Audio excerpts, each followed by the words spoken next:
বাংলাদেশের অর্থনৈতিক প্রবৃদ্ধি কমার পূর্বাভাস দিয়েছে বিশ্বব্যাংক।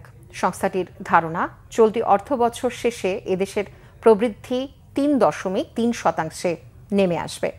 বুধবার দক্ষিণ এশিয়ার অর্থনৈতিক অগ্রগতি বিষয়ক প্রতিবেদনে এই তথ্য জানিয়েছে বিশ্বব্যাংক। এতে বলা হয়, রাজনৈতিক সহিংসতা, কারফিউ ও ইন্টারনেট সংযোগ বন্ধ থাকায় বাংলাদেশের অর্থনৈতিক কর্মকাণ্ড মারাত্মকভাবে ব্যাহত হয়েছে। প্রথম ৩ প্রান্তিকে সরকারি বেসরকারি বিনিয়োগে নেতিবাচক প্রভাব পড়েছে, যার ফলে প্রবৃদ্ধি কমবে।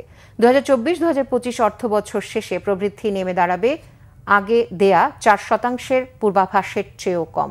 বিশ্বব্যাংকের দক্ষিণ এশিয়া অঞ্চলের ভাইস প্রেসিডেন্ট মার্টিন রেজার জানান, এক দশকের একাধিক ধাক্কা দক্ষিণ এশিয়াকে দুর্বল করে দিয়েছে। এর প্রভাবে ভারতের প্রবৃদ্ধি হতে পারে 6.3%।